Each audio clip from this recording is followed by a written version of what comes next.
Bu. Ya, orang pasti pernah berbuat salah. Ya, kita adalah manusia biasa. Jadi kenapa kamu melakukan hal itu? Karena tadi malam tidak belajar Bu. Dan saya minta maaf Bu, saya tidak akan mengulangi lagi. Ya, apa yang kita yakini di kelas? Tidak boleh menyontek, tidak boleh tidur di kelas. Ya, oke, dengan cara apa kamu tidak mengulangi lagi? Saya akan lebih belajar lagi dan membuka-buka buku lagi. Semangat ya, jadi lebih baik. Terima kasih, boleh melanjutkan. Assalamualaikum warahmatullahi wabarakatuh. Waalaikumsalam warahmatullahi wabarakatuh. Sebelumnya yang terhormat Bapak Kepala SMA Negeri 1 Karanganyar, Pak Khairul, dan yang saya hormati teman-teman semua yang bersedia hadir di ruangan ini untuk mengikuti kegiatan pemaparan budaya positif dari kami kelompok CGP Angkatan 7. Sebelumnya perlu kenalan nggak ya? Kenalan dulu nggih. Dulu. Saya di sini bertindak dan berbicara sebagai calon guru penggerak Angkatan 7 dari Kabupaten Demak. Kami berenam dari SMA Negeri 1 Karanganyar akan memaparkan budaya positif yang ada di modul 1.4 yang kami pelajari dalam pendidikan guru penggerak. Nanti akan terbagi beberapa sesi dengan beberapa materi.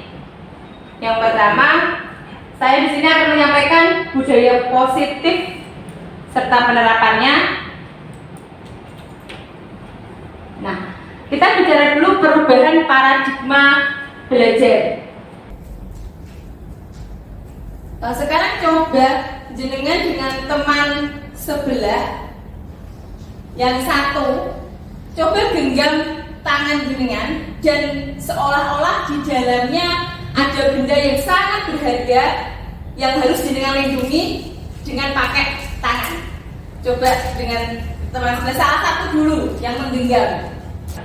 Nah, nanti teman di sebelahnya dengan segala upaya, dengan berbagai cara berusaha membujuk dengan rayuan, dengan ancaman atau dengan apa supaya teman yang menggenggam itu melepaskan genggamannya sehingga benda berharga yang ada di tangannya terbuka. Coba. Benda berharga.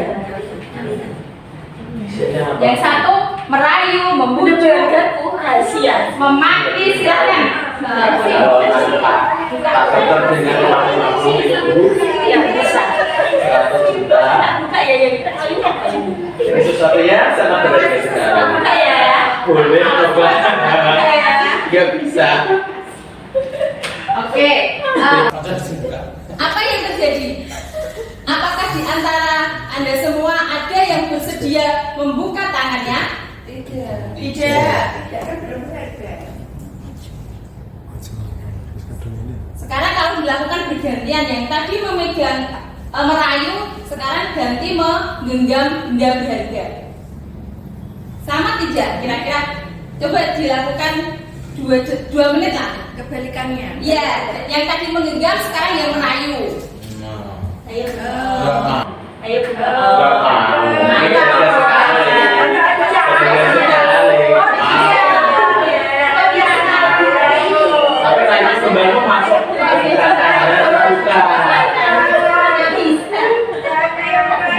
Oke, di antara Anda semua, kira-kira apa yang menjadi alasan Anda untuk tidak membuka tangan? Atau yang sekiranya membuka tangan, apa alasan Anda untuk membuka tangan? Karena dipaksa. Karena dipaksa. Karena rayuannya gila. Kalau nggak mau karena ada anak. Dari kegiatan ini, menurut Anda semua, kira-kira yang memegang kontrol dan kendali atas perilaku kita itu siapa? Diri kita Kita. Oke. Siapakah yang sesungguhnya memegang kontrol terhadap perilaku kita adalah diri kita sendiri. Dr. William Glasser dalam kontrol teori yang kemudian hari berkembang dan dinamakan choice theory meluruskan beberapa miskonsepsi tentang makna kontrol. Jadi ini beberapa miskonsepsi yang selama ini kita yakini ini tapi ternyata salah. Yang pertama, ilusi guru mengontrol murid. Kita beranggapan bahwa kita sebagai guru itu bisa mengontrol murid, padahal ini hanya ilusi. Sebenarnya murid ketika menurut dengan kita itu mengizinkan dirinya untuk dikontrol oleh kita. Jadi bukan kita yang mengontrol, tapi dia mengizinkan kita untuk mengontrol dirinya. Jadi bukan guru mengontrol murid. Yang kedua, ilusi bahwa semua penguatan positif efektif dan bermanfaat. Penguatan positif itu seperti bujukan, rayuan, penghargaan. Terus selama ini kita beranggapan yang berprestasi diberi penghargaan. Itu juga salah. Kenapa? Karena ini merupakan bentuk kontrol, jadi upaya kita untuk mengendalikan tindakan murid dari sisi kita. Nah ini kalau dilanjutkan, maka murid tersebut akan bergantung. Jadi kalau tidak diberi penghargaan, dia tidak mau bekerja. Tidak diberi bujukan, dia tidak bekerja. Kemudian yang ketiga, ilusi bahwa kritik dan membuat orang merasa bersalah dapat menguatkan karakter. Ini juga salah, karena kritik dan membuat orang merasa bersalah itu cenderung akan membentuk permusuhan. Kemudian yang keempat, ilusi bahwa orang dewasa memiliki hak untuk memaksa. Selama ini kita beranggapan bahwa kita sebagai guru karena orang dewasa bisa memaksa murid kita yang dianggap posisinya secara usia berada di bawah kita. Ini juga salah.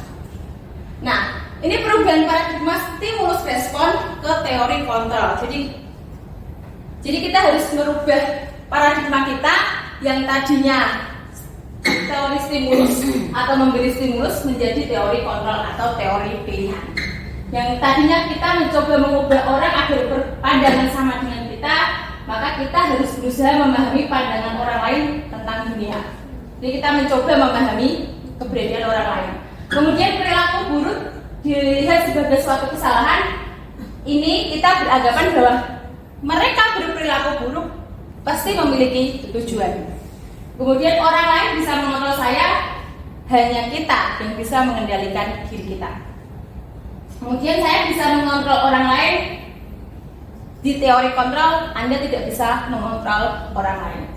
Kemudian pemaksaan ada pada saat bujukan gagal. Jadi ketika bujukan gagal, kita harus memaksa. Ini dalam teori kontrol berubah bahwa kolaborasi dan konsensus menciptakan pilihan-pilihan baru. Dan yang terakhir, model berpikir menang dan kalah. Kalau kita bisa memaksa, kita menang. Ternyata itu juga di teori kontrol berubah menjadi model berpikir menang-menang. Jadi win-win solution. Ini teori kontrol, perubahan paradigma yang tadinya kita stimulus menjadi ke teori kontrol atau teori pilihan.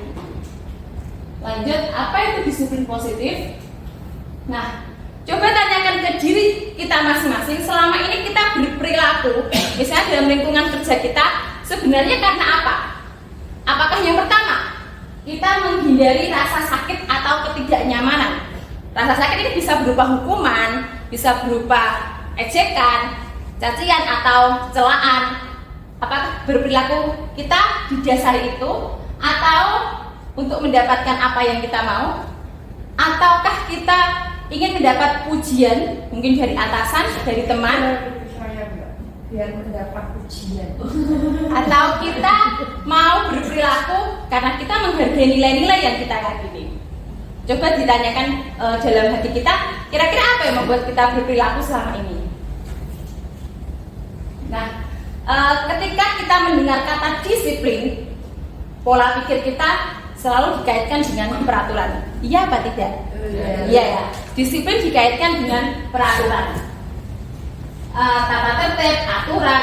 Nah, disiplin juga dihubungkan dengan hukuman. Berarti kalau kita tidak disiplin, kita akan dihukum. Tuh. Nah, kalau kita belajar disiplin positif, maka bagaimana kita menumbuhkan perilaku murid kita terutama atau orang-orang untuk bertindak dengan tujuan menghargai diri sendiri dan nilai-nilai yang diyakini. Jadi bukan untuk menghindari ketidaknyamanan, bukan untuk mendapat pujian, tapi bagaimana kita menumbuhkan perilaku orang-orang, terutama anak-anak kita. Kalau kita bicara dalam lingkup sekolah, bagaimana anak-anak bertindak dengan didasari keinginan menghargai diri sendiri dan menjalankan nilai-nilai yang diyakini. Disiplin secara kata harfiah berasal dari kata bahasa Latin disciplina yang artinya belajar. Makna asal dari kata ini berkonotasi dengan disiplin diri dari murid-murid Sokrates dan Plato. Disiplin diri membuat orang menggali potensinya, menggali potensinya menuju sebuah tujuan apa yang dia hargai. Jadi kalau kita bicara disiplin positif, dia tujuan dari tindakannya adalah menjalankan nilai-nilai yang diyakini. Jadi bukan menghindari hukuman, bukan mendapat pujian, tapi dia berperilaku untuk menjalankan nilai yang diyakini dan menghargai diri sendiri. Tapi selama ini dalam budaya kita, disiplin menjadi sesuatu yang dilakukan seseorang untuk mendapatkan kepatuhan. Nah, tadi kita bicara bahwa disiplin positif itu bagaimana seseorang berperilaku untuk menghargai nilai-nilai yang diyakini. Nah, nilai apa itu? Kita bicara tentang nilai-nilai kebajikan yang universal. Jadi nilai-nilai ini dianggap kebajikan, dianggap nilai yang baik secara universal. Yang pertama, jadi nilai ini berlaku lintas agama, lintas bahasa maupun lintas agama. Setiap perilaku atau perbuatan memiliki satu tujuan. Ini teori kontrol menurut William Glasser. Dengan mengaitkan nilai-nilai kebaikan yang diyakini seseorang, maka motivasi intrinsiknya akan terbangun sehingga menggerakkan motivasi dari dalam untuk dapat mencapai tujuan mulia yang diinginkan. Nilai-nilai kebajikan yang ingin dicapai oleh setiap anak Indonesia kita kenal dengan profil pelajar Pancasila. Jadi yang sekarang sedang booming adalah profil pelajar Pancasila. Ada berapa dimensi? Beriman, bertakwa dan berakhlak mulia, berkebinekaan global, gotong royong, mandiri, kreatif dan bernalar kritis. Itu teori kebajikan universal, nilai-nilai menurut profil pelajar Pancasila. Ada banyak nilai-nilai kebajikan universal yang di luar profil pelajar Pancasila. Nah, disiplin positif ini nanti kita berupaya bagaimana anak-anak supaya mereka berperilaku tanpa menghindari hukuman, bukan untuk mendapatkan pujian, tapi mereka bertindak sesuai nilai-nilai kebajikan dengan tujuan menghargai diri sendiri. Nah, ini paparan dari saya, nanti akan dilanjutkan oleh teman-teman saya yang lain. Sebelumnya, adakah yang ingin ditanyakan? Lanjut dulu. Oke, jadi kita tarik kesimpulan bersama bahwa disiplin positif di sini bertujuan untuk menggerakkan perilaku anak-anak supaya mereka bertindak dan berperilaku sesuai dengan nilai-nilai kebajikan dengan tujuan menghargai diri sendiri, bukan untuk mendapatkan pujian ataupun untuk menghindari hukuman. Terima kasih, demikian dari saya. Wassalamualaikum warahmatullahi wabarakatuh. Baik, selamat siang Ibu Bapak semuanya. Siang. Apa kabar hari ini? Baik. Saya rasa kita semuanya berbagi hari ini sehingga kita akan berdiskusi tentang tema yang akan saya sampaikan. Jadi perkenalkan, sebelum saya memulai, saya Ardian Adi Prabowo, calon guru penggerak angkatan 7 dari Kabupaten Demak. Baik, apakah kita sudah bisa memulainya? Bisa. Baik, oke. Assalamualaikum warahmatullahi wabarakatuh. Pada sesi ini saya akan mencoba menyampaikan teori motivasi, hukuman, kemudian penghargaan dan restitusi.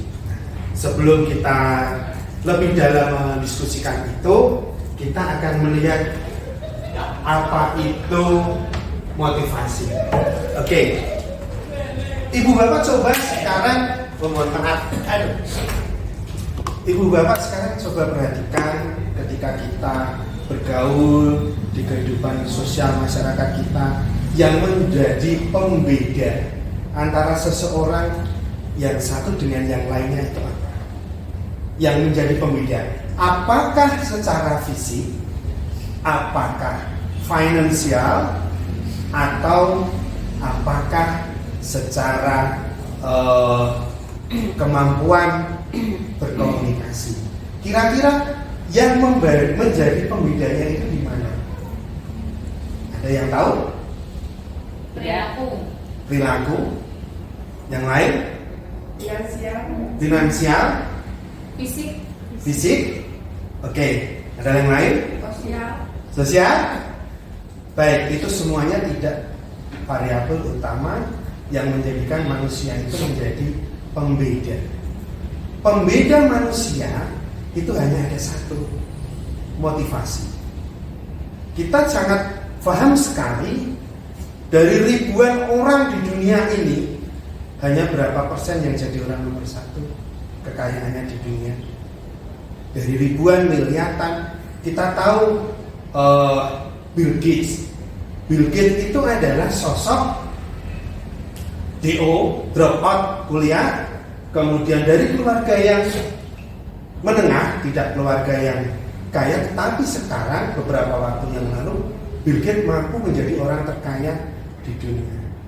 Pembedanya apa? Motivasi. Nah, motivasi ini merupakan modal utama. Bahkan kita tahu sendiri, Hartono bersaudara itu dulu seperti apa, miskinnya mereka, kemudian Lee Suleong juga seperti apa.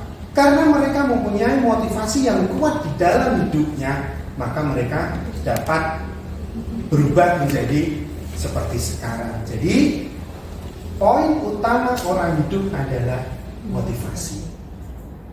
Tanpa adanya motivasi, Indonesia tidak mungkin merdeka.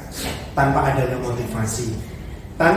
motivasi, untuk berubah, maka seseorang walaupun dia ganteng, kaya, pintar, mereka juga tidak akan mendapatkan perubahan-perubahan di dalam hidupnya. Itu sedikit wawasan atau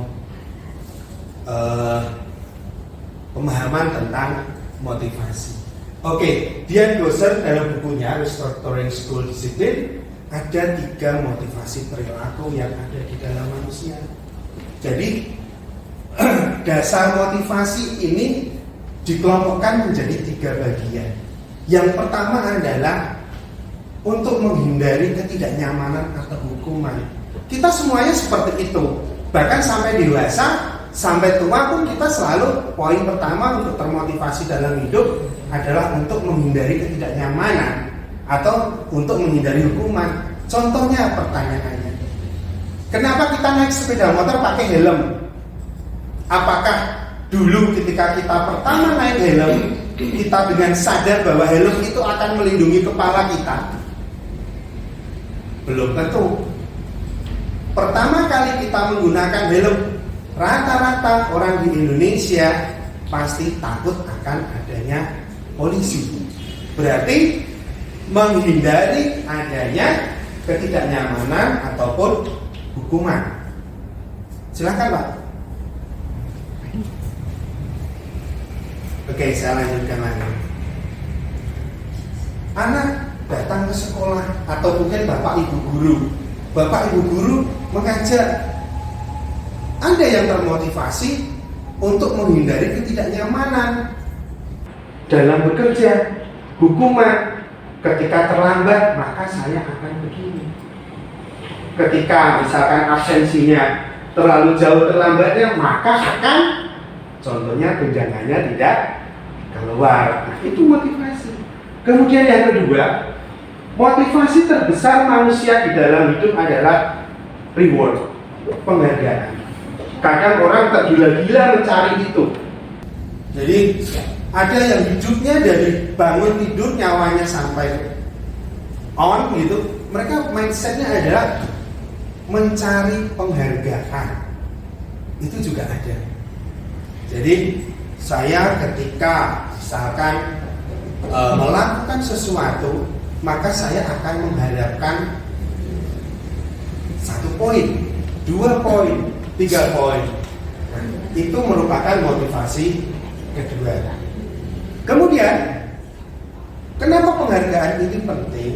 Kadang memang ada beberapa orang manusia yang hidupnya itu ibaratnya tidak semangat, tidak akan bergerak jika tanpa penghargaan. Bapak Ibu di sini semua juga sama. Kita semuanya sama. Jadi salah satu motivasi terbesar adalah mendapatkan reward, imbalan atau penghargaan.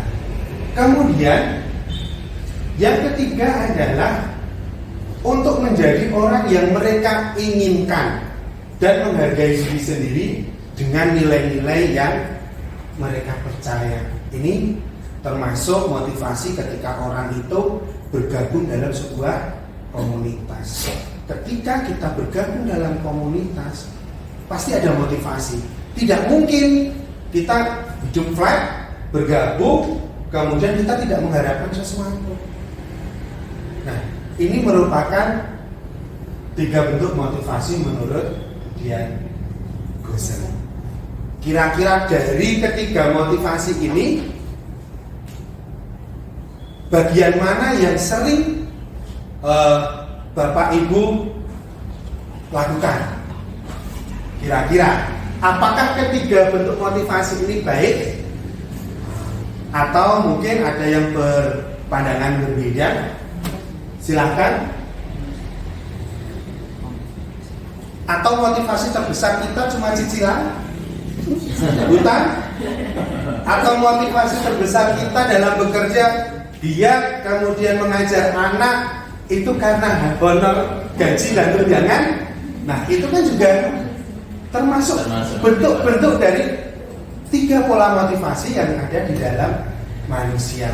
Kira-kira yang mana Bapak Ibu semua?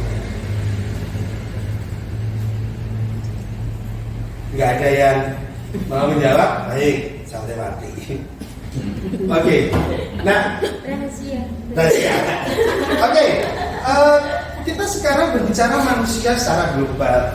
Manusia itu kan pasti mempunyai, yaitu tadi motivasi sebagai pembeda kita. Saya dengan teman saya dalam bekerja, yang membedakan apa? Motivasinya. Kalau memang ada orang yang misalkan sudah mempunyai segalanya, biasanya kurang termotivasi untuk meraih. Berbeda dengan orang yang berasal dari keluarga yang pas-pasan, mungkin cenderung menengah ke bawah, pasti dia termotivasi. Yaitu tadi, termotivasi untuk apa? Mendapatkan sesuatu. Mendapatkan apa? 3 bagian yang tadi saya jelaskan sebelumnya. Entah itu penghargaan, entah itu imbalan atau apapun. Nah, motivasi manusia itu ada beberapa faktor yang mempengaruhi. Yang pertama ada faktor eksternal, yang kedua adalah faktor internal. Nah, kita lihat sekarang. Yang pertama, motivasi eksternal untuk menghindari ketidaknyamanan hubungan. Contohnya adalah apa yang akan terjadi apabila saya tidak melakukannya. Contoh yang paling sederhana. Apa yang akan terjadi apabila saya tidak berangkat sekolah? Apa yang akan terjadi? Apa yang akan terjadi jika naik kendaraan dan saya tidak akan starter motor saya? Nah, itu pertanyaan-pertanyaan seperti itu akan selalu muncul sebagai motivasi eksternal kita. Kemudian yang kedua, salah satu motivasi yang ada adalah apa yang akan saya dapatkan apabila saya melakukannya. Ini termasuk motivasi eksternal untuk mendapatkan imbalan. Contohnya begini. Ketika dalam bekerja, kita contoh kasus yang sederhana saja. Jadi sebelum kita mengimplementasikannya ke murid, kita mengimplementasikan ke kita sendiri. Ketika saya jadi guru, apa yang akan saya dapatkan? Yang pertama TPG, yang kedua TPP, yang ketiga gaji dan tunjangan. Itu berarti faktor motivasi apa? Itu adalah faktor motivasi reward, imbalan. Kemudian yang ketiga adalah motivasi internal untuk menghargai diri sendiri. Jadi contohnya begini, saya akan menjadi orang yang seperti apa bila saya melakukannya. Oke, contoh paling sederhana. Ketika saya sebagai seorang pengajar, saya mengajarkan segala bentuk nilai-nilai kebaikan. Apa yang akan terjadi kepada murid jika saya melakukannya? Secara sederhana, minimal murid akan mengadopsi nilai-nilai yang akan kita sampaikan. Minimal itu dulu. Jadi ada satu pepatah adalah start small, big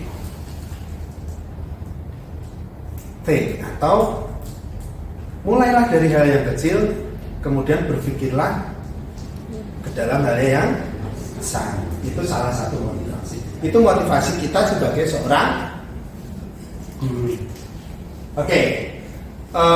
Kemudian kata merdeka menurut Kang Hadi, merdeka itu adalah artinya kita itu tidak hanya terlepas dari sebuah perintah, akan tetapi kita cakap untuk memerintah diri kita sendiri. Itu penting. Itu bedanya antara pengajar, pekerja, dan guru. Nah, itu yang perlu Bapak Ibu pikirkan. Sampai di sini ada pertanyaan? Tidak ada? Cukup jelas ya. Oke, baik. Terakhir kita bicara restitusi sekarang. Poin terakhir saya, restitusi itu apa sih? Restitusi adalah proses menciptakan kondisi bagi murid untuk memperbaiki kesalahan mereka. Kita create mereka agar mampu mensikapi jika mereka melakukan kesalahan. Jadi kita bisa meminimalisir hukuman. Yang ada kita akan membudayakan konsekuensi ketika siswa melakukan kesalahan. Jadi mereka tahu langkah yang harus diambil. Begitu Ibu Bapak semuanya. Terima kasih atas atensinya. Semoga apa yang saya sampaikan kita dapat mensikapinya bersama dengan maksimal, sehingga ke depan kita dapat berubah menjadi lebih baik. Wassalamualaikum warahmatullahi wabarakatuh. Selamat siang teman-teman. Siang. Assalamualaikum warahmatullahi wabarakatuh. Waalaikumsalam warahmatullahi wabarakatuh. Perkenalkan teman Anda yang agak cantik tapi bohong. Ya. Jadi perkenalkan, saya nama Wahyu Titik Sari. Asal tidak usah dijelaskan ya, nanti kelamaan. Jadi CGP Angkatan 7 SMA Negeri 1 Karanganyar, Demak. Jadi pada siang hari ini saya akan melanjutkan paparan dari teman-teman saya sebelumnya, yaitu ada 5 kebutuhan dasar manusia. Kebutuhan dasar manusia. Jadi kenapa dikatakan dasar? Karena semua manusia membutuhkan 5 kebutuhan tersebut. Jadi manusia melakukan sesuatu itu pasti ada tujuannya. Termasuk saya, termasuk Anda. Anda datang ke sini jauh-jauh seperti Bu Titik, jam 5 lebih 30 menit sudah sampai di sini, itu semua itu pasti ada tujuannya. Jadi kenapa dikatakan dasar? Karena semua manusia membutuhkan 5 kebutuhan tersebut. Jadi manusia melakukan sesuatu itu pasti ada tujuannya. Termasuk saya, termasuk Anda. Anda datang ke sini jauh-jauh seperti Bu Titik, jam 5 lebih 30 menit sudah sampai di sini, itu semua itu pasti ada tujuannya. Nah, tujuan yang dimaksud di sini adalah untuk memenuhi kebutuhan dasar manusia tersebut. Jadi kebutuhan dasar manusia itu sebenarnya adalah mereka melakukan yang maksimal yang mampu mereka lakukan untuk mendapatkan atau memenuhi kelima kebutuhan dasar tersebut. Kebutuhan dasar tersebut antara lain, ya ini tadi yang seperti saya sampaikan, seluruh tindakan manusia itu memiliki tujuan tertentu. dan semua yang kita lakukan adalah usaha terbaik kita untuk mendapatkan apa yang kita inginkan. Kemudian ketika kita mendapatkan apa yang kita inginkan tersebut, nah pada saat itulah kita sudah memenuhi kebutuhan dasar kita. Nah, apa yang terjadi apabila kebutuhan dasar kita tersebut tidak terpenuhi? Nah, yaitu tadi mereka atau melakukan pelanggaran. Nah, bukan hanya kita, murid-murid kita pun sama. Nah, yang dimaksud dengan 5 kebutuhan dasar tersebut antara lain ada yaitu mendapatkan kasih sayang, mendapatkan kebebasan, mendapatkan kegembiraan, dan mendapatkan penguasaan. Nah, kebutuhan tersebut penjelasannya antara lain. Nah, ini ada satu contoh kasus. Jadi mungkin kita juga sering mengalami sebagai seorang guru mendapatkan kasus-kasus yang mungkin hampir mirip dengan kasusnya Ibu Ambar di salah satu SMA, yaitu di mana ada seorang murid yang melakukan tindakan yang tidak sesuai dengan aturan. Misalnya dia sering meminta bekal makan pada teman-temannya. Nah, ini nanti bisa kita simpulkan apa yang dilakukan siapa itu Doni tadi itu ingin memenuhi kebutuhan apa? Kebutuhan dasar yang mana? Apakah dia kurang kasih sayang, atau ingin kebebasan, atau ingin penguasaan, atau ingin mendapatkan cinta dan kasih tadi. Nah, ini tadi kebutuhan dasar yang pertama itu adalah bertahan hidup. Bertahan hidup itu berhubungan dengan kesehatan, rumah, dan makan. Atau kalau dalam psikologi itu untuk perasaan, mendapatkan perasaan aman. Nah, misalnya dalam kasus yang Doni tadi, misalnya Doni melakukan merebut makanan temannya, itu dia ingin karena lapar, orang tuanya tidak memberi bekal, berarti kebutuhan dasar Doni yang tidak terpenuhi yaitu kebutuhan untuk mendapatkan bertahan hidup karena hubungannya dengan makanan. Kemudian untuk yang kedua, mendapatkan kasih sayang. Jadi kasus-kasus tersebut itu sebenarnya bisa dijabarkan menjadi kebutuhan dasar apa gitu yang dia harapkan. Jadi mendapatkan kasih sayang ini bisa berasal dari orang tua, dari suami, ya, dari mungkin kalau yang belum punya suami pacar ya mungkin ya, dari teman. Jadi di sini rasa ingin disayangi, ingin dikasihi. Nah, kalau ini tidak terpenuhi, mereka juga bisa mencari pemenuhan kebutuhan tersebut pada orang lain. Maka itu bisa menjadi karena tadi kebutuhan dasar yang tidak terpenuhi itu akan mengakibatkan lari ke orang lain.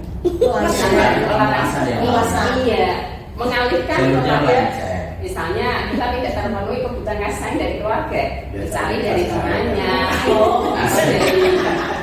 dari temannya.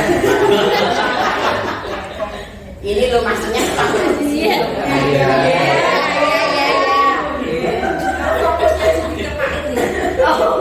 Ini bukan curhat. Jadi dalam kasus Doni, kalau kebutuhan dia untuk memenuhi kebutuhan kasih sayang, berarti pada saat Doni melakukan itu, Doni tindakannya itu seolah-olah dia itu tidak dibawakan bekal oleh ibunya. Jadi pengen nanti ibunya biar dipanggil sekolah, kemudian Doni bisa mendapatkan kasih sayang dari gurunya, dari temannya, atau dari bapak ibunya. Itu berarti dia kurang kasih sayang dari orang tuanya. Lanjut yang ketiga, yaitu kebutuhan tentang penguasaan atau power. Jadi kadang-kadang orang itu pengen aku ini loh aku. Nah, biasanya kalau orang yang powernya tinggi itu pengen menjadi, misalnya anak itu pengen selalu memimpin, dia pengen diakui keberadaannya. Nah, kalau sikapnya Doni itu misalnya dengan cara dia pengen orang itu menuruti apa yang dia mau. Berarti dia kurang kebutuhan tentang penguasaan. Jadi ini hubungannya dengan rasa harga diri. Ini mampu. Selanjutnya kebutuhan tentang kebebasan. Biasanya kebebasan ini berhubungan dengan kemandirian, otonomi, mampu mengendalikan orang lain, atau misalnya kebebasan itu berhubungan pengen ngopo-ngopo. Misalnya di sekolah dia pengen bulanan, atau pengen mencoba hal-hal baru, pengen banyak aktivitas dan lain-lain. Jadi diatur itu nggak mau gitu. Misalnya kalau Doni ini dilihat dari dia ingin mencoba makanan teman-temannya yang rasanya mungkin beraneka ragam, berbeda dengan makanannya yang ada di rumah. Yang selanjutnya kebutuhan tentang kesenangan. Kesenangan berarti berhubungan dengan bermain, tertawa, bersendau-gurau. Nah, kadang kita kan menemui murid-murid kita itu diberi pelajaran, ada yang ngantuk. Pernah nggak dulu? Ngantuk. Jam terakhir. Jam terakhir ya. Kira-kira itu kebutuhan apa ya? Tidak. Senang. Fun. Apa? Kebutuhan akan kesenangan. Akan kesenangan. Kalau misalnya murid kita datang terlambat karena mainan di lapangan sepak bola, nah, kira-kira itu kebutuhan apa? Ya. Kebebasan. Kalau misalnya ya sholat, kita mau ngajar, dia kan, Bu izin Bu mau sholat dulu. Nah, kita kira-kira kebutuhan apa? Tidak ada kebutuhan apa Pak? Disayangi. Kasih sayang. Caper gitu ya? Berarti ya? Dan dikasih Allah, kasih Tuhan kan? Dikasih Tuhan. Oh, caper. Kita pengen mendapatkan kasih sayang, kita juga tidak diperhatikan. Iya. Oke. Jadi tentang kesenangan. Jadi biasanya anak-anak ini yang kebutuhan kesenangan yang tinggi ini suka dengan membuat hal-hal suka melucu, melawak dengan temannya, bahkan dengan guru juga. Nah, ini terima kasih.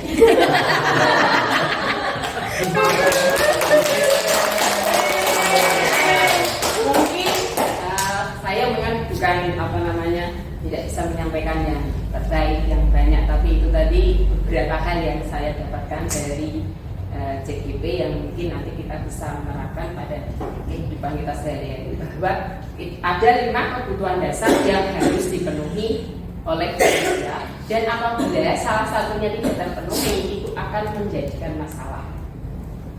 Jadi intinya sebisa mungkin kita itu bisa memenuhi ke-5-5-nya kebutuhan dasar kita, ataupun kita bisa memberikan contoh atau menerapkan contoh-contoh kebutuhan dasar yang diperlukan anak-anak kita. Jadi kita bisa menyikapi kalau anak-anak kita berbuat neko-neko, itu mungkin ada beberapa kebutuhan dasar tersebut yang tidak terpenuhi. Begitu Bapak Ibu, terima kasih atas perhatian dan waktunya. Saya akhiri dulu. Assalamualaikum warahmatullahi wabarakatuh. Masih selamat Bapak Ibu semua? Masih. Yang mulai ngantuk? Kalau ngantuk bisa disambi itu apa? Snack-snacknya dulu. Iya. Puasa nyuwun ngapunten. Oke, saya mulai. Assalamualaikum warahmatullahi wabarakatuh. Waalaikumsalam warahmatullahi wabarakatuh. Perkenalkan, saya Gilang Anjar Permatasari, calon guru penggerak angkatan 7 Kabupaten Demak, Provinsi Jawa Tengah. Itu ada foto saya ya Bu, cantikan mana Bu? Cantikan foto. Alhamdulillah. Di sini saya akan sedikit memberikan pemahaman pada Bapak Ibu tentang posisi kontrol restitusi. Apakah itu? Oke, dari William Glasser itu seorang peneliti atau psikolog. Dia berkesimpulan itu ada 5 posisi kontrol seorang guru atau orang tua ataupun atasan dalam melakukan suatu kontrol. Yang pertama yaitu sebagai penghukum, yang kedua sebagai pembuat rasa bersalah, yang ketiga sebagai teman, yang keempat sebagai pemantau, dan yang kelima sebagai manajer. Dan berikut penjelasan untuk masing-masing posisi kontrolnya. Penghukum, apa itu penghukum? Jadi seorang penghukum itu biasanya menggunakan suatu hukuman, bisa berupa hukuman fisik maupun verbal, untuk menjalankan posisi penghukumnya. Jadi biasanya Bapak Ibu guru pernah melakukan hukuman pada murid-muridnya atau tidak? Sering sekali ya, saya juga sering. Jadi biasanya penghukum menggunakan nada suara yang agak tinggi ya Bapak Ibu ya, atau agak lembut, tinggi ya, tinggi biasanya pakai matanya melotot-melotot atau menunjuk-nunjuk misal, Aliando, terlambat lagi ya kamu ya Aliando ya. Itu namanya. Tinggi Bu. Oh, kurang tinggi. Aliando. Aliando. Aliando gitu. Iya, saya belum makan, jadi nggak terlalu tinggi jadi suaranya. Jadi biasanya aku menggunakan nada suara yang tinggi dan biasanya agak marah-marah gitu ya. Matanya melotot. Melotot. Aliando gitu. Jadi misal kita tanyakan pada diri kita sendiri, bagaimana perasaan murid bila kita melakukan posisi kontrol sebagai penghukum? Bagaimana perasaannya? Takut. Terus gimana lagi? Benci. Ada yang biasa saja. Biasa saja, maksud gimana biasa saja ya? Biasa saja. Biasa saja. Pada umumnya murid itu biasanya marah. Dendam sama guru itu, wah awas besok ya. Lewat ngeliat omahku tak lantem waktu bisa kayak gitu ya. Jadi biasanya mereka itu marah, dendam, terus ada yang melakukan hal-hal yang buruk, misal dia udah motor atau mobil Bapak Ibu bisa digores motornya, ada yang melakukan seperti itu. Jadi posisi kontrol penghukum itu kira-kira tepat atau tidak dari Bapak Ibu? Tidak. Kita cari posisi kontrol yang lainnya coba. Yang kedua, posisi kontrol sebagai pembuat rasa bersalah. Jadi biasanya guru itu suaranya tidak tinggi lagi tetapi agak lembut, tapi dia itu seperti kayak merendahkan siswanya. Jadi merasa siswanya itu kayak agak merasa gimana gitu kalau dibuat rasa bersalahnya. Iya. Nada suaranya lebih memelas, halus, sedih gitu. Contohnya, Adi, kamu ini bagaimana ya? Kamu kan udah janji sama ibu, kok kamu masih terlambat lagi gitu. Jadi beda ya, tadi kan penghukum kan agak tinggi. Kalau ini membuat orang rasa, soalnya guru kita ini sih gitu ya. Kok membuat aku kayak gini sih gitu ya. Terus perasaan siswa kalau kita melakukan hal itu kira-kira bagaimana? Kalau tadi kan marah memendam, minder. Malu sendiri. Biasa aja. Sebenarnya itu muridnya agak khusus ya Bu, yang biasa saja ya.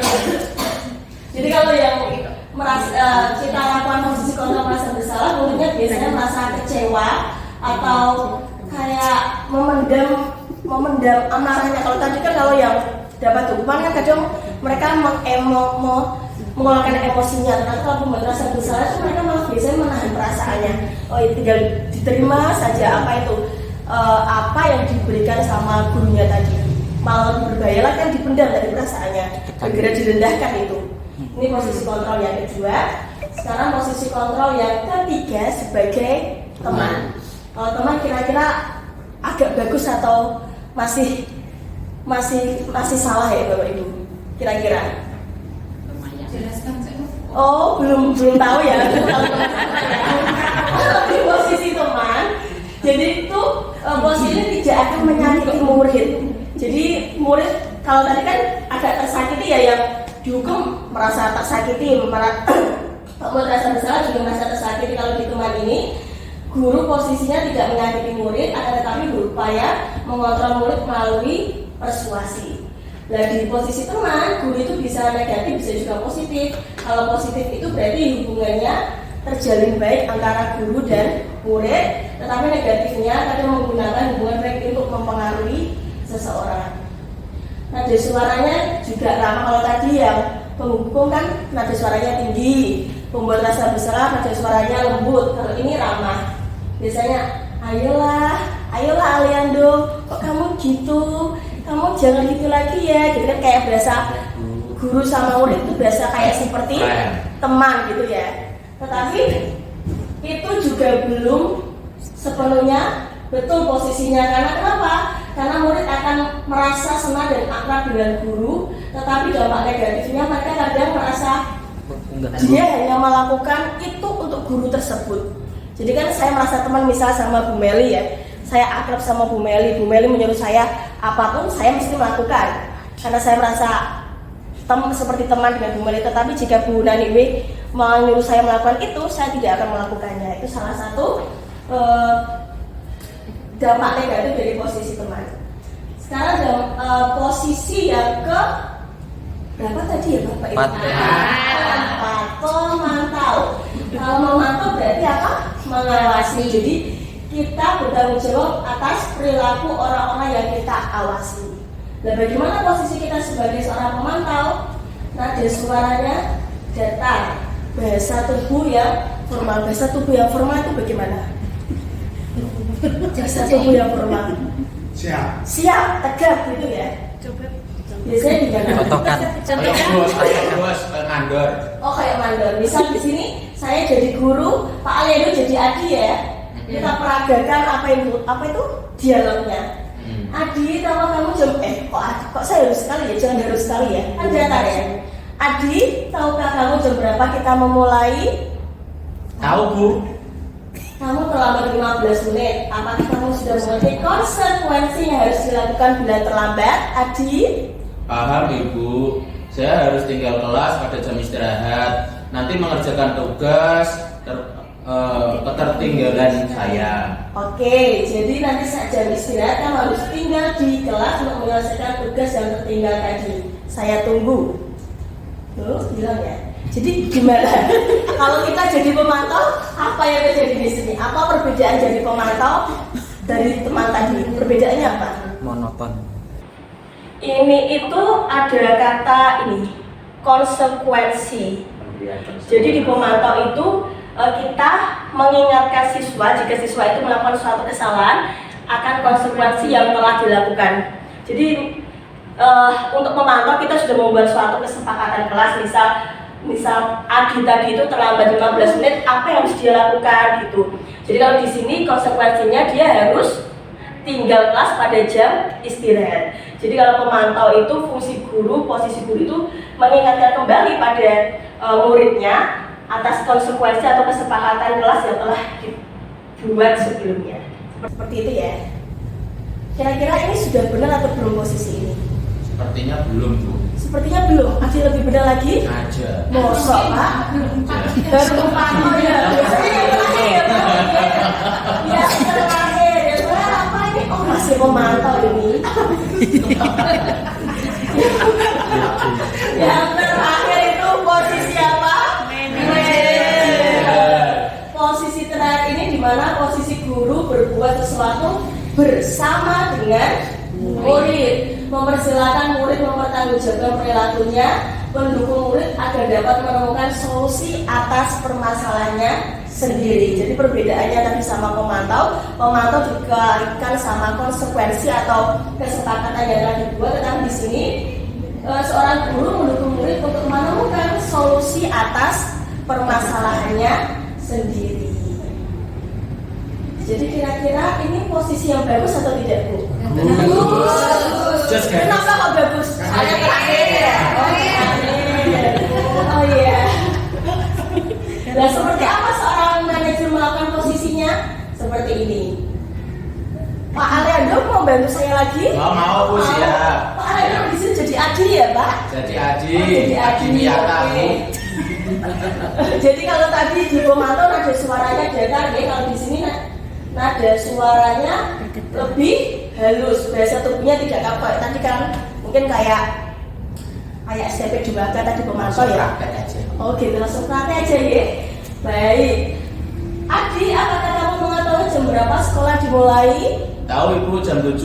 Oke, jadi kamu terlambat, kira-kira bagaimana kamu akan memperbaiki masalah ini, Adi? Saya bisa menanyakan teman saya, Bu. untuk mengejar tugas yang tertinggal. Baik, itu bisa dilakukan. Apakah besok akan ada masalah untuk kamu agar bisa di tepat waktu ke sekolah? Tidak Ibu, saya bisa hadir tepat waktu. Baik, saya ada usahamu untuk memperbaiki diri. Nah sekarang dibandingkan sama yang pemantau tadi, berbeda atau sama? Berbeda. Kalau tadi ada konsekuensi ya, jadi kayak ada hukuman, tidak hukuman yang seperti yang pertama, tetapi ada suatu konsekuensi, tapi di sini tidak ada. Terus di sini juga dia mengkonfirmasi apakah dia di tempat waktu pada lain hari gitu kan? Tidak Pak, saya bisa di tempat waktu besok gitu. Jadi ada tindak lanjut dari permasalahan ini. Jadi kira-kira kenapa manajer jadi apa itu posisi terbaik, karena di sini murid mengetahui adanya suatu masalah. Jadi murid sudah merasa sadar apa yang telah diperbuat itu salah. Jadi di sini guru akan lihat apa konsekuensinya pada peraturan, namun posisi manajer guru akan mengembalikan tanggung jawabnya pada murid untuk mencari jalan keluar permasalahannya. Jadi tidak guru yang mencarikan jalan keluar permasalahannya, tetapi murid mencari jalan keluar permasalahannya sendiri. Kira-kira Bapak Ibu guru biasanya melakukan posisi kontrol yang mana? Antara penghukum, pembuat rasa bersalah, apa tadi, teman, pemantau, sama manajer. Kira-kira yang mana? Kadang kelima-limanya. Kelima-limanya pernah Ibu? Manajer berarti pernah Ibu? Pernah. Pemantau? Sering. Oh, pemantau sering, ngawasi gitu ya. Terus penghukum? Wah, itu luar biasa. Oh, luar biasa. Teman? Jadi jarang. Bro gitu jarang ya. Jadi setelah kita mengetahui 5 posisi kontrol, pada dasarnya kelima-limanya mungkin kita pernah melakukan ya, tetapi posisi kontrol yang paling baik itu adalah posisi kontrol kita sebagai seorang manajer. Sampai sini ada yang mau ditanyakan Bapak Ibu? Sudah? Sudah cukup melihat wajah saya di depan ya? Berarti saya sudah mengatakan terima kasih. Wassalamualaikum warahmatullahi wabarakatuh. Oke, assalamualaikum warahmatullahi wabarakatuh. Selamat siang. Sehat? Perkenalkan, sebelum saya memulai, maka perkenalkan nama saya Evi Adriani. Saya dari CGP Angkatan 7 dari Kabupaten Demak. Saya akan menyampaikan beberapa materi, yaitu tentang keyakinan kelas, ya. Tentang budaya positif adalah nilai keyakinan yayasan dia pada murid agar murid dapat berkembang menjadi pribadi yang kritis, penuh hormat dan tanggung jawab agar tercapai tujuan pendidikan dari filosofi KHD.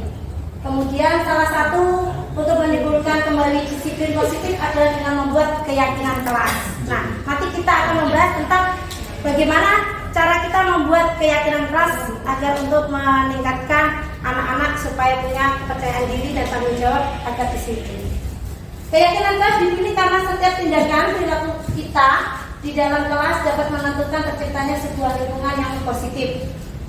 Dan perilaku warga kelas tersebut menjadi sebuah kebiasaan yang akhirnya terbentuk sebuah budaya positif. Di sini berdasarkan latar belakang masa keyakinan untuk kelas membangun budaya positif di sekolah. Oke, tujuan kenapa kita melakukan tentang keyakinan kelas, karena satu, timbulnya motivasi internal untuk disiplin dari murid. Yang kedua, meningkatkan nilai-nilai kebajikan dalam pembelajaran. Yang ketiga, murid dapat tumbuh menjadi pribadi yang kritis, penuh hormat dan tanggung jawab. Perencanaan. Nah, di sini kalau kita membuat keyakinan, kita juga butuh persiapan ya.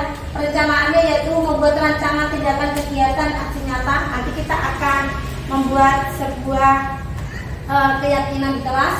Nanti anggap aja yang di depan ini adalah sebagai murid ya. Nanti bagaimana untuk kita membuat keyakinan di kelas.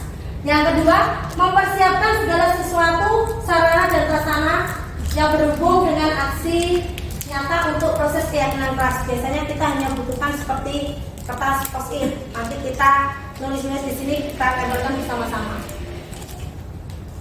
Oke, untuk itu kita mencoba untuk praktek dulu bagaimana kita membuat keyakinan di dalam kelas untuk membangkitkan anak untuk punya kepercayaan serta disiplin.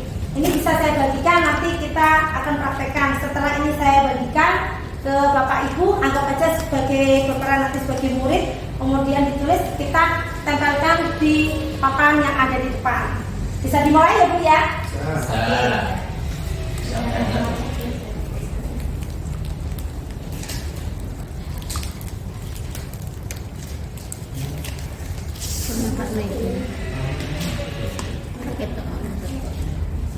Lebih menjaga kebersihan kelas.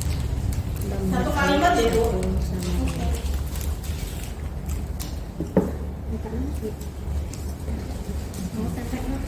Kira kamu Sudah.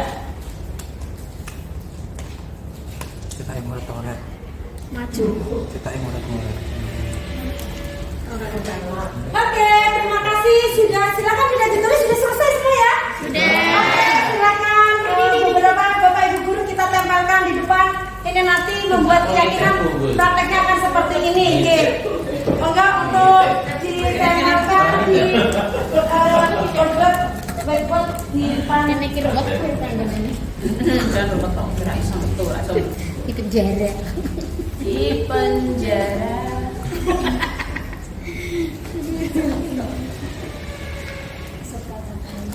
Oke Bapak Ibu, terima kasih. Keyakinan sudah kita tertulis di sini ya, kita sudah tempelkan di depan. Maka nanti kita baca bersama-sama untuk salah satu. Nanti saya contohkan aja ya untuk salah satu yang ditempelkan. Oke, ini dari Bu Mary. Bu Mary di sini memberikan tulisan bahwa di sini keyakinan di kelasnya adalah tidak ada bully antar teman ya.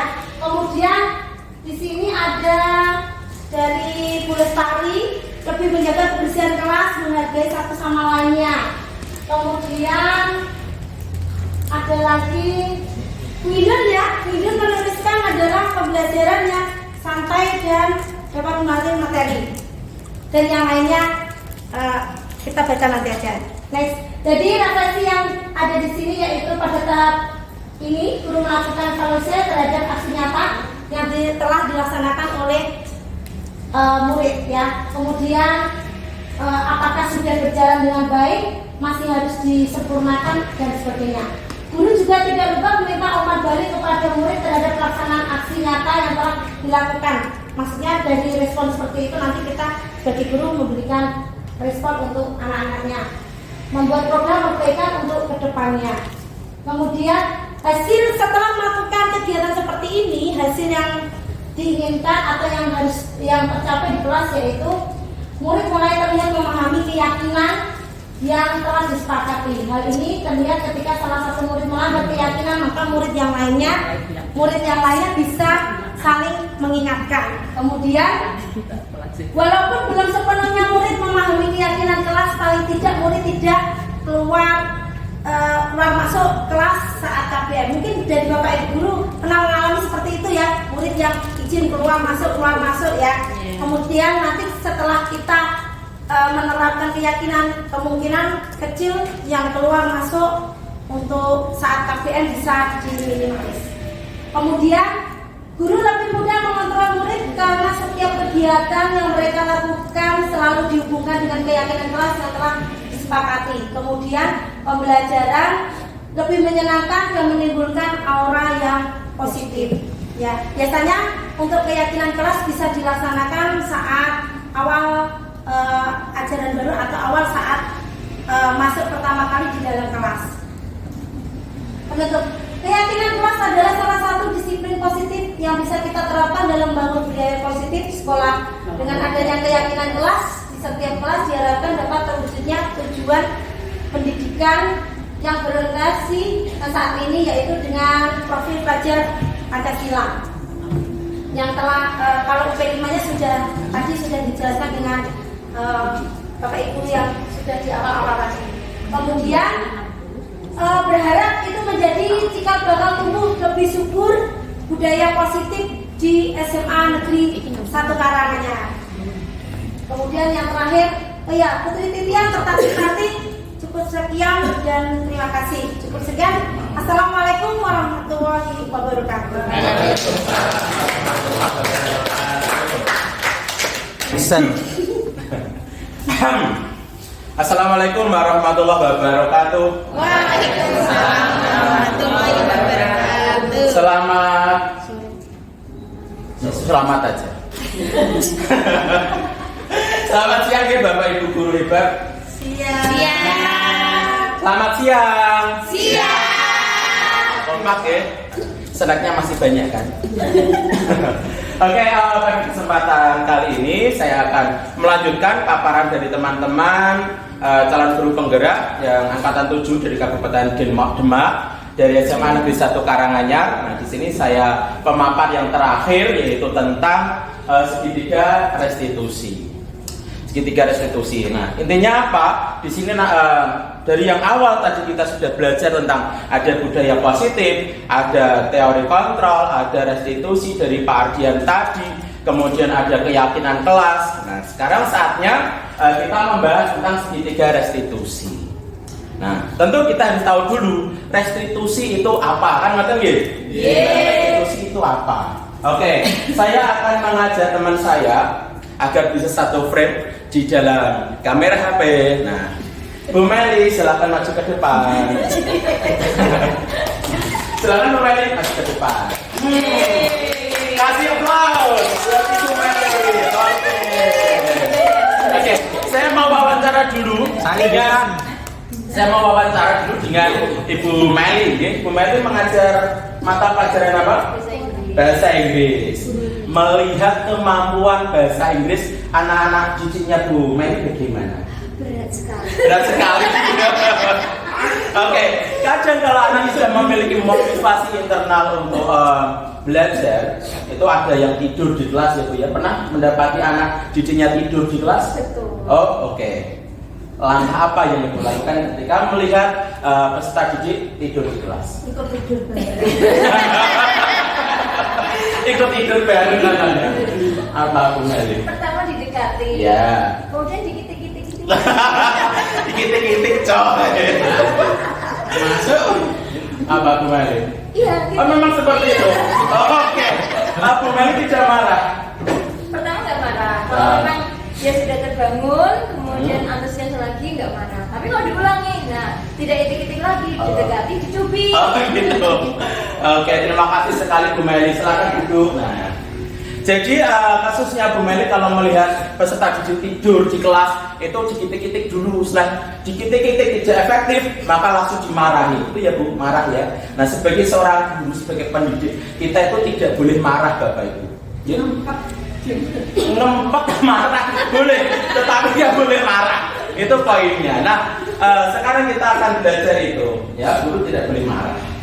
Pertama tentang restitusi. Sebenarnya tadi sudah disampaikan oleh teman saya Pak Ardian ya tentang restitusi. Kita belajar lagi tentang restitusi itu apa. Restitusi adalah proses menciptakan kondisi bagi murid untuk memperbaiki kesalahan mereka sehingga mereka bisa kembali pada kelompok mereka dengan karakter yang lebih kuat. Artinya apa? Peserta didik ini melakukan kesalahan. Nah, tugasnya guru apa? Membuat anak yang melakukan kesalahan tidak akan minder dengan temannya dan dia akan memiliki rasa kepercayaan diri yang tinggi. Jadi anak yang punya salah kemudian kita memarahinya di kelas pasti anak akan minder. Nah, makanya guru tidak boleh marah.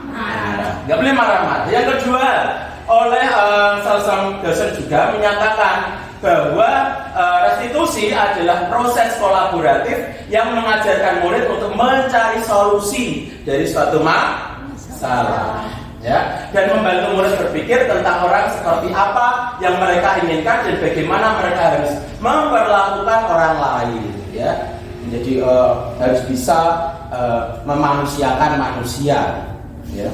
Dan sebagai guru, sebagai pendidik juga harus bisa menuntun anak agar mendapatkan solusi atas permasalahan yang dialami.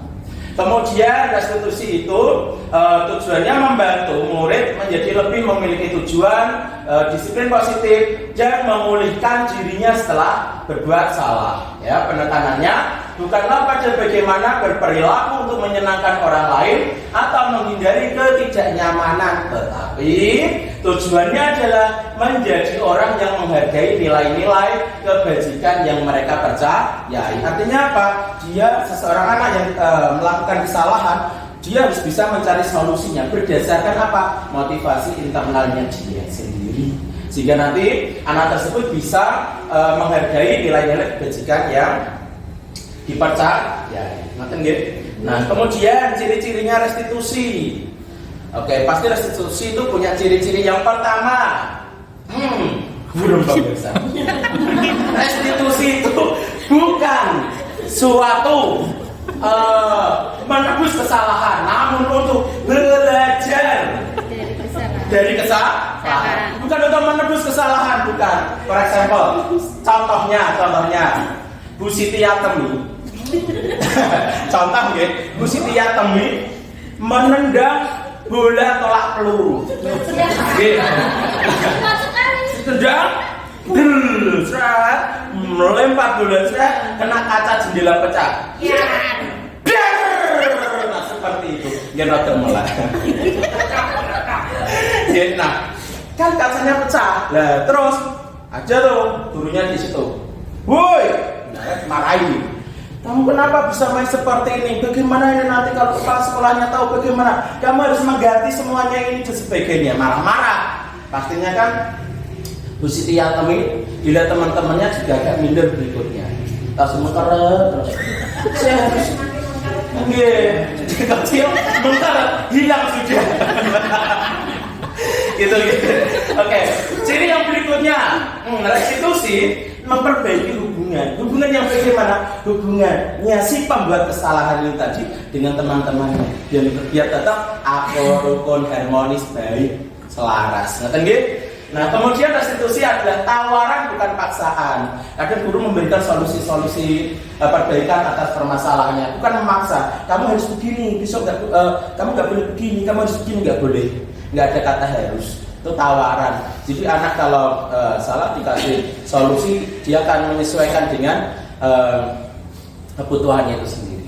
Kemudian restitusi itu menuntut untuk melihat ke dalam diri, ndelok awake dhewe. Jadi murid yang memiliki kesalahan akan merefleksi dirinya sendiri. Kok tadi saya melakukan hal ini, kenapa ya? Harusnya saya tidak begini, tapi kok saya begini. Kembali ke diri sendiri. Akhirnya apa? Semakin memiliki karakter yang lebih baik. Kemudian restitusi mencari kebutuhan dasar yang mendasari tindakan. Kok tindakan saya tadi salah seperti ini? Saya tuh kurang apa ya? Seperti itu. Misal lagi ya Bunda Yatemi. Bu Siti Yatemi. Nah, Bu Siti Yatemi ini ngambil jajanan temannya. Nolong. Nggih. Jelas. Ngambil makanan dari teman-temannya. Nah, terus kan dipanggil tuh sama guru BK ya. Soalnya apa? Lempar-lemparan pisang misal. Siti Yat, nah kamu ngambil jajanan itu kenapa? Nah, ternyata nggak punya uang jajan, nggak punya uang saku. Apa terkait dengan apa? Pemenuhan kebutuhan dasar. Kemudian restitusi adalah cara yang paling baik untuk menyelesaikan permasalahan. Restitusi fokus pada karakter bukan tindakan. Ya, di restitusi biar apa? Karakter anak menjadi lebih kuat, menjadi lebih percaya diri, menjadi lebih baik lagi dari sebelumnya. Restitusi itu menguatkan karakter, ya. Kemudian restitusi fokus pada solusi. Jadi tetap sebagai guru pendidik, kalau ada anak yang berbuat kesalahan, kasih tawarkan solusi-solusi terbaik, ya, dengan melupakan permasalahan. Memang fokusnya itu di solusi. Agar apa? Anak tidak mengulanginya lagi. Dan ya, memiliki kesadaran agar tidak mengulangi masalahnya lagi. Kemudian restitusi mengembalikan murid yang berbuat salah pada kelompoknya. Jadi anak yang berbuat salah kembali ke kelompoknya, ke komunitasnya, itu sudah PD, confidence lagi. bukan minder, bukan selalu merasa bersalah. Begitu ya? Itu tentang ciri-ciri restitusi. Bagaimana? Nah, kita sudah tahu tentang restitusi itu apa. Nah, sekarang kita akan cari tahu bagaimana cara melaksanakannya. Yang pertama, menstabilkan identitas siswa yang bersalah kita stabilkan dulu, kemudian kita validasi tindakan yang salah, divalidasi. Tindakan ini tuh memang benar harus seperti ini atau salah? Kalau salah itu yang seperti apa dan bagaimana? Ya. Kemudian langkah yang ketiga yaitu menanyakan keyakinan yang sudah dibuat tadi. Di materi sebelum ini tadi sudah disampaikan tentang keyakinan ke kelas. Ya. Nah, kemudian ini ada segitiga biru ya. Ini bukan iklan Cepong. Bukan. Ketika strategi itu tadi ya dipresentasikan dalam 3 sisi segitiga restitusi. Langkah-langkahnya tidak harus dilakukan satu persatu secara kaku. Jadi Bapak Ibu guru semua yang ada di ruangan ini sebenarnya sudah pernah melaksanakan segitiga restitusi. Cuman ya saya juga sama dengan Bapak Ibu guru semua. Saya mengenal restitusi ini ya baru di CGP ya, di pelatihan guru penggerak. Tapi kalau kita belajar ini ternyata saya bisa merefleksi diri saya. Oh, saya pernah melakukan ini, tetapi saya nggak tahu teorinya. Nah, sekarang kita tahu teorinya dari pelatihan guru penggerak itu. Bentuknya seperti ini segitiganya. Segi yang bawah itu yaitu menstabilkan identitas. Menstabilkan identitas itu dengan cara apa? Siswa. Nah, ini caranya. Ya, murid mencoba untuk memenuhi kebutuhan dasarnya, namun ada benturan. Kalau kita bagaimana? Lama baru 10 menit. Masih ada 15 slide, tenang man. Oke ya. Nah, berbuat salah itu tidak apa-apa. Jadi ada anak yang salah, kita yakinkan, kita stabilkan identitasnya. Dengan cara apa? Ngomong baik-baik. Berbuat salah itu tidak apa-apa. Kamu tidak melakukannya sendiri. Orang lain juga pernah melakukan kesalahan ini. Ya. Gitu. Ya, setelah direstitusi, tujuannya agar anak tidak mengulangi lagi Bu Titi. Tapi kalau anak melakukan kesalahan, direstitusi, melakukan kesalahan yang sama lagi, kita buang ke laut. Begitu. Terus kita yakinkan ke anak bahwa tidak ada manusia di dunia ini pun yang sempurna. Ya. Kemudian saya juga pernah melakukan kesalahan seperti itu. Gurunya ikut-ikut mengakui, oh ya, Bapak juga pernah melakukan kesalahan tersebut. Sehingga anak tuh serasa ada temannya loh. Saya melakukan kesalahan ini ada temannya kok. Tenang saja. Okay. Kemudian kita bisa menyelesaikan ini. Bapak atau Ibu tidak tertarik ya mencari siapa yang salah, tetapi Bapak dan Ibu ingin mencari solusi dari permasalahan ini. Jadi kalau ada yang salah, Bapak Ibu guru itu jangan mencari siapa yang salah, tapi cari solusinya. Kemudian kamu berhak merasa begitu itu untuk meyakinkan lagi dan anak semakin pede. Apakah kamu sedang menjadi teman yang baik buat dirimu sendiri? Itu juga bisa kita sampaikan ke anak yang melakukan kesalahan. Nah, kemudian memvalidasi kesalahan itu kita validasi. Nah, contohnya seperti ini kalimatnya. Padahal kamu bisa melakukan yang lebih buruk dari ini ya. Artinya apa? Di sini anak akan tahu bahwa saya tuh bisa melakukan yang lebih buruk dari ini. Tapi nyatanya saya tidak melakukan itu. Itu kan masih ada sisi positifnya. Ya, ada sisi positifnya membuat anak tidak minderan. Kemudian kamu pasti punya alasan mengapa melakukan hal ini. Cari apa sih alasan kamu melakukan hal ini, melakukan kesalahannya, alasannya itu apa? Kemudian kamu patut bangga pada dirimu sendiri karena kamu telah melindungi sesuatu yang penting buat kamu. Melakukan kesalahan barangkali itu memang yang dijaga, dia punya kontrol atas dirinya sendiri. Orang lain pengen merebutnya sesuatu yang berharga itu, tapi dilindungi itu ya. Nah, kamu boleh mempertahankan sikap itu, tapi kamu harus menambahkan sikap yang contohnya ada yang jotos-jotosan misal, jotos-jotosan. Kan sebenarnya nggak boleh. Tapi, nah kalau dia dua siswa putra jotos-jotosan untuk melindungi siswa putri misalnya itu, kan nggak mungkin ya si putri malu jotos-jotosan, itu melindungi. Kamu boleh seperti itu, tapi harusnya tidak dilakukan Di sini. di sini bukan, bisa melakukan hal itu. Kalau tidak di sini berarti tempat jotos-jotosannya berpindah ya. Kemudian terakhir, ini terakhir Bapak Ibu, yaitu menanyakan keyakinan yang sudah dibuat di kelas tadi dibawa ketika merestitusi peserta didik. Ya, contohnya apa yang kita percaya sebagai kelas atau keluarga. Kamu kok di kelas membuang sampah sembarangan kok, misal ada anak melakukan kesalahan membuang sampah sembarangan, kertas disobek-sobek, dihambur-hamburkan di kelas. Tarik saja, dibicarakan baik-baik, dan kemudian menanyakan keyakinan. Kan kita sudah punya toh aturannya di kelas bagaimana, harus menjaga kebersihan kelas ya. Kalau kamu melanggar bagaimana? Nah, seperti itu. Ya. Kemudian apa nilai-nilai umum yang kita sepakati? Pasti di kelas itu punya nilai-nilai yang sudah disepakati. Itu diingatkan lagi agar apa? Anak itu menjadi sadar bahwa dia melakukan tindakan seperti itu tuh salah dan memang salah. Gitu.